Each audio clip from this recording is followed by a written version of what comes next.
चोर चोर मौसेरा भाई, आपने ये कहावत तो जरूर सुना होगा।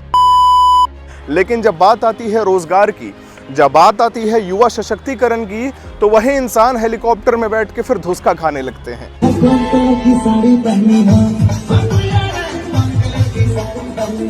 2020 से लेकर के 2023 में आम आदमी पार्टी और अरविंद केजरीवाल ने 1000 करोड़ से भी अधिक खर्च किए हैं दिल्ली के विज्ञापन में। अनुमानित शराब घोटाले का जो रकम था वो 2000 करोड़ से भी अधिक बताया जा रहा था पूरे दिल्ली में। अब इनके भाई हेमंत सोरेन भी किसी से कम थोड़ी हैं। झारखंड में जितने भी संसाधन हैं वो हेमंत सोरेन और उनके करीबी लोगों के लिए ही है। आम जनता को मैया सम्मान योजना का पैसा दे करके ये ठग रहे हैं, लेकिन जो असली पैसा है झारखंड का, चाहे वो कोल हो, आयरन हो, बॉक्साइट हो, बालू हो, गिट्टी हो, वो सारा तो हेमंत सोरेन का परिवार निगल जा रहा है और ढकार भी नहीं मार पा रहा। चोर चोर मौसेरा भाई, आपने ये कहावत तो जरूर सुना होगा। नमस्ते दोस्तों, आज हम बात करते हैं एक ऐसे इंसान के बारे में जो एक समय दिल्ली की जनता के लिए हीरो बन करके आया था, लेकिन आज वही इंसान दिल्ली की जनता के लिए सबसे बड़ा विलन बन गया है।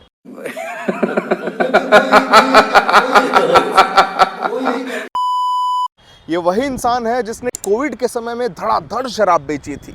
ये वही इंसान है जो लाइट्स कैमरा एक्शन के दम पे चलता है। मैं आपको उदाहरण देकर के समझाता हूँ कैसे। जैसे ही कैमरा ऑन होगा, ये इंसान दिल्ली के किसी आम मोहल्ले में जाकर के नल खोल करके पानी पी लेंगे और कैमरा बंद होते ही वही पानी को थूक देंगे। साथ साथ हम झारखंड के ब्रॉक लेसनर हेमंत सोरेन जी के बारे में भी बात करेंगे कि वो किस तरीके से मैया सम्मान योजना का पैसा तो सभी महिलाओं के खाते में पहुंचा दे रहे हैं। कब तक पहुंचाएंगे इसका कोई ठिकान नहीं है। लेकिन जब बात आती है रोजगार की, जब बात आती है युवा सशक्तिकरण की, तो वही इंसान हेलीकॉप्टर में बैठ के फिर धुसका खाने लगते हैं।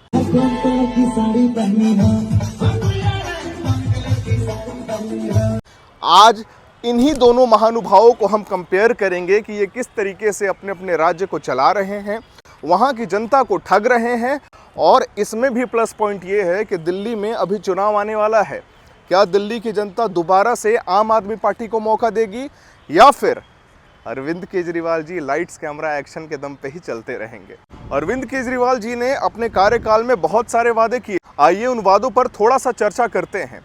साल 2015 में अरविंद केजरीवाल जी ने कहा था कि हम यमुना नदी को थेम्स रिवर जैसा बना देंगे, पर हकीकत तो ये है कि 2024 भी खत्म हो गया, 2300 करोड़ से अधिक रुपए भी खर्च हो गए, लेकिन यमुना नदी उतना ही गंदा है, उतना ही मैला है जितना 2015 में गंदा था। यमुना नदी में फॉस्फेट का जो स्तर है वो 6.5 मिलीग्राम पर लीटर है, जो कि 0.5 मिलीग्राम पर लीटर से 13 गुना ज्यादा है, 13 टाइम्स मोर।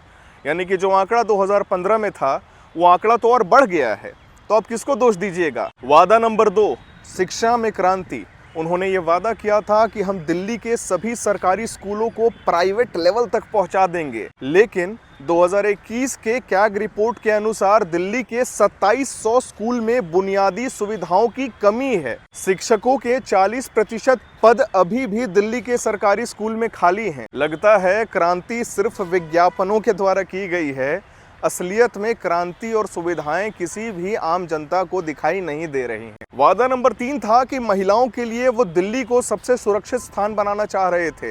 महिलाओं के लिए यातायात की सुविधा फ्री करना चाह रहे थे। लेकिन एनसीआरबी का डाटा ये कहता है कि क्राइम रेट के लिए दिल्ली अभी भी भारत में सर्वश्रेष्ठ राज्य है। महिलाएं वहां सुरक्षित नहीं हैं। आंकड़े तो ये कहते हैं कि दिल्ली में ऑन पेपर पर डे 6 से भी अधिक रेप होते हैं, लेकिन हकीकत क्या है, ऑफ पेपर ये आंकड़ा कितना बड़ा है, ये आज तक किसी को भी नहीं पता। ये सरकार एक विज्ञापन की सरकार है। 2020 से लेकर के 2023 में आम आदमी पार्टी और अरविंद केजरीवाल ने 1000 करोड़ से भी अधिक खर्च किए हैं दिल्ली के विज्ञापन में।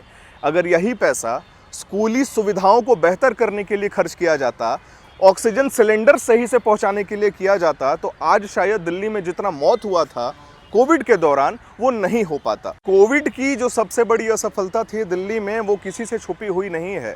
जब दिल्ली जैसे बड़े शहर में, भारत की राजधानी में ऑक्सीजन सिलेंडर्स की कमी हो रही थी, उसी समय पर अरविंद केजरीवाल और आम आदमी पार्टी ये नारा दे रहे थे कि हम दिल्ली बदल रहे हैं। दिल्ली बदल तो रहा था, लेकिन शमशान घाट की तरफ बदल रहा था, उसी ओर मुड़ता जा रहा था। ये सरकार एक भ्रष्ट सरकार है जो किसी से छुपी हुई नहीं है। आम आदमी पार्टी का जितना बड़ा बड़ा पॉलिटिकल लीडर्स आप देख लीजिए, चाहे वो मनीष सिसोदिया हो, अरविंद केजरीवाल हो, अतीशी हो, स्वाति मालीवाल हो, आखिर क्या इंटरनल पॉलिटिक्स चल रहा है इनके साथ मुझे नहीं पता। क्यों ये सभी सीबीआई और ईडी के नज़र में है। अनुमानित शराब घोटाले का जो रकम था वो 2000 करोड़ से भी अधिक बताया जा रहा था पूरे दिल्ली में। आम आदमी पार्टी को शर्म से डूब के मर जाना चाहिए। जो आंकड़ा हम आपके सामने पेश कर रहे हैं ये सभी लॉजिकल और परफेक्ट डाटा है। डिस्क्रिप्शन में मैं आपको लिंक दे दूंगा, आप आर्टिकल्स पढ़ सकते हैं। जो भी डाटा आपको सर्च करना है वहां पे जाके देख सकते हैं। अब सबसे बड़ा कारण ये होता है कि आपको दिल्ली में आम आदमी पार्टी और अरविंद केजरीवाल को क्यों नहीं चुनना है। पिछले 10 वर्षों से अरविंद केजरीवाल जी दिल्ली के मुख्यमंत्री बने हुए हैं, लेकिन आप सच सच बताइए, बड़े सेक्टर्स को छोड़ करके क्या दिल्ली में सड़क की सुविधाएं सही से हैं? पानी की सुविधाएं ठीक से नहीं पहुंच पा रही हैं, शिक्षा प्रणाली अभी ठीक से काम नहीं कर रही है। जो मोहल्ला क्लिनिक के नाम पे युवाओं को, जनता को, बूढ़े लोगों को ठगा गया, वही मोहल्ला क्लिनिक 2 हफ्ता तो बहुत अच्छे से चलता है, लेकिन 2 हफ्ते के बाद 500 रुपए वाला ताला उसी मोहल्ला क्लिनिक के बाहर टांग दिया जाता है। 2023 के ये आंकड़े कहते हैं कि दिल्ली के अभी भी 60% घरों में साफ पानी उपलब्ध नहीं है। 2019 से लेकर के 2024 में अरविंद केजरीवाल ने पानी पे बहुत जोर दिया था कि हम साफ पानी तो हर घर में जरूर पहुंचा करके रहेंगे, लेकिन 60% घरों में अभी भी साफ पानी नहीं आता है दिल्ली में। सबसे बड़ा चीज है कि अरविंद केजरीवाल ने कहा था कि मैं मर जाऊंगा, मैं आत्महत्या कर लूंगा, लेकिन मैं अपने पार्टी में परिवारवाद नहीं आने दूंगा। मैं मर जाऊंगा लेकिन कभी भी किसी भी आदमी के लिए सॉफ्ट कॉर्नर नहीं रखूंगा। जब अरविंद केजरीवाल जी शराब घोटाले के मामले में जेल जाते हैं, तब उनकी पत्नी सुनीता केजरीवाल आकर के दिल्ली का मोर्चा संभाल लेती है। क्या ये परिवारवाद नहीं है? अब इनके भाई हेमंत सोरेन भी किसी से कम थोड़ी हैं। जब बड़ा भाई इतना बड़ा बड़ा घोटाला कर रहा है तो मैं पीछे कैसे हट सकता हूँ। हेमंत सोरेन पे भी ज़मीन घोटाले की बहुत बड़ी आरोप लगी हुई है, ईडी की जांच जारी है। व्यंग तो ये है सरकार, झारखंड में जितने भी संसाधन हैं वो हेमंत सोरेन और उनके करीबी लोगों के लिए ही है। आम जनता को मैया सम्मान योजना का पैसा दे करके ये ठग रहे हैं, लेकिन जो असली पैसा है झारखंड का, चाहे वो कोल हो, आयरन हो, बॉक्साइट हो, बालू हो, गिट्टी हो, वो सारा तो हेमंत सोरेन का परिवार निगल जा रहा है और ढकार भी नहीं मार पा रहा। किसानों और आदिवासियों को अनदेखा करना ये हेमंत सोरेन की एक और सबसे बड़ी गलती है। उन्होंने ये वादा किया था कि जितने भी किसान हैं और आदिवासी भाई हैं, हम उनका कर्ज माफ करेंगे। कर्ज माफ करना तो भूल जाइए, यहाँ हर किसान ब्याज देते देते ही परेशान हो जा रहा है। वर्तमान के आंकड़े ये कहते हैं कि 42% झारखंड के जितने भी आदिवासी हैं वो गरीबी स्तर से भी नीचे रहते हैं, और ये बात कहीं ना कहीं सच्चाई है। हेमंत सोरेन जी, क्या 2500 रुपये दे देने से आपको लगता है कि सशक्तिकरण हो जाएगा हमारे राज्य का? या आपको लगता है कि हमारी राज्य की महिलाएं उच्च स्तर पर आकर के खड़ी हो जाएंगी? जहां एक तरफ दिल्ली में प्रदूषित यमुना की शिकायत है, अनियमित शिक्षा की शिकायत है, वहीं दूसरी तरफ झारखंड में बेरोजगारी का स्तर बढ़ता जा रहा है, बेरोजगार बढ़ते जा रहे हैं। जेपीएससी सीजीएल का रिजल्ट समय पर नहीं आ पा रहा। जितने भी युवा झारखंड के हैं वो यहाँ से पलायन करके दूसरे राज्य में चले जा रहे हैं, और ये कहीं ना कहीं कटु सत्य है।